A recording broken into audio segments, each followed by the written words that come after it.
Hi, it's Patrick from Have Cheetah Will View, and I am back with another film review. Today I am reviewing Ed McBain's 87th Precinct Lightning, which came out in 1995. It was a made for TV movie. I do believe it came out on NBC. Um, it's based on a series of books by writer Evan Hunter, who wrote about the 87th Precinct in New York City. And this was a first film of a series of films that NBC aired. I do believe it's NBC TV movies. It was directed by Bruce Paltrow, the father of Gwyneth Paltrow, and the writers were, of course, like I said, Evan Hunter did the original book, but for the screenplay, it was written by Mike Crone. This movie starred Randy Quaid, Alex MacArthur, who was getting a big push at that time.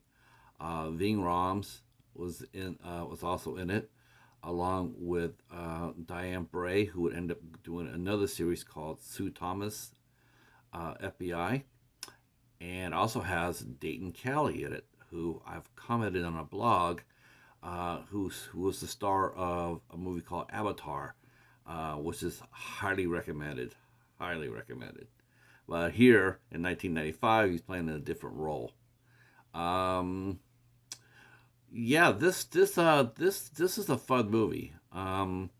Basically, it's the plot is women track stars are being killed by a serial killer. He's leaving their bodies in certain positions. He's breaking their neck, and then he's putting a noose around their neck, and puts all the signs around the body to show people who he is and what's he all about. Randy Quaid plays Steve Carella, who is the main person in the 87th Precinct novels. His partner is Bert Kling, that was played by Alex MacArthur, like I said, who was getting a push at that time to be a big star. He had done a series of Western movies called Desperado, and his profile was pretty high back then.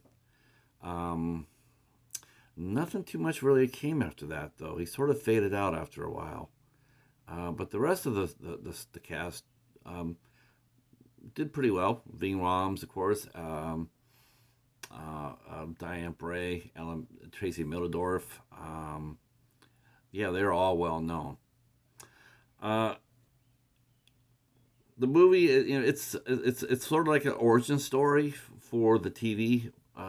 I got more of a sense of it being a TV movie, a series of movies, more than I did a plot for a pilot for a series, ongoing series. You didn't get that from this at all. You got the sense that they were going to do 2 hour movies every once in a while, and that's exactly what happened. And so the stories were a little bit more richer, and they had a little bit more depth to it. They had 2 hours to work with. They had 2 hour 90 minutes, I should say.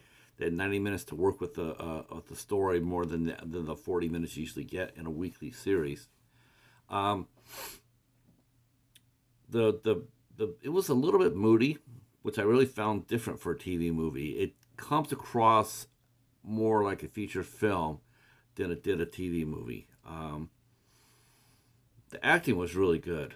Um, wow, the one thing I go back and I watch some of these old Randy Quaid episodes, movies or TV shows or whatnot, and I just shake my head because I just want to know what the hell happened to that guy. What made him fall off the rail like he has? A movie like this just really shows just how good of an actor Randy Quaid really is. People forget that he hasn't been in the public eye for many years, other than him being crazy. But if you go back and look at his old roles, his past work, you see that maybe he was the stronger of the two Quaid brothers as far as terms of acting. As you know, Randy Quaid is also the brother to Dennis Quaid, and both are really good. But Randy Quaid, wow, just um, Alex MacArthur was also good as Bert. He had a lot of frenetic energy. He's really insecure about his marriage. and of course we find out they has every right to be. So that's the plot line. But besides the serial killer, the real plot, the real storyline I really enjoyed the most was Steve Carella meeting his future wife, played by Diane Bray, who plays Teddy Franklin. Now in the books and just like in the movie, Teddy Franklin is born deaf, and Diane Bray, the actress who portrayed her, is also a deaf actress, and she was really really good, and I really liked how they showed Corella trying to come into her world, like making the effort to actually learn sign language. And you can see that the chemistry was really good between Diane Bray and Randy Quaid. Uh, the killer itself was played by Stephen Flynn, and yeah, good choice because that guy looked creepy as hell. Um, yeah, he and he was clever. They made him to be a credible threat. You didn't know what his motive was until the end, and then it's just like, holy cow, this guy was off his rocker. Um, I got this movie. This is a Echo Bridge release. I got this as the second movie I reviewed off the collection that I was gifted to by my friend Derek. Um, I reviewed the Spencer one, and I found myself reviewing this one. I still got two more to do to watch, so I might be back with that. But this was a lot of fun and highly recommended. Those multi packs are interesting. You see a lot you uncover a lot of gems that you never would have heard of. The value packs, the movies where they have like 20 movies in one block. That's where I got this, and all I can say is highly recommended. And it was a good movie, and I'm looking forward to seeing the next one up. All right, so that's all I got for now. I will be transferring this over to the blog for a little bit more intake, a little bit more details. I'll throw some pictures up or whatnot. If you guys really care, want to see that, I'll put a link up when I do. If you like what you heard, please consider subscribing to the channel. We definitely could use some help. Me and the Cheetah, we're stuck at 264. Could always use your help. Hit the bell. Hit the bell. Let you know whenever we post something new, whether it be the midnight hour on Sundays or 8 Questions With, or whatever else we put up. Drop a comment below.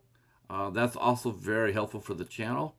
And we do answer every one. Me, the Cheetah, we do it. Not every answer is mine.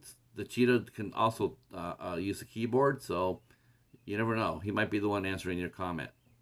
All right. Well, thank you so much for watching, and we will see you on the flippity flip. Until then, peace.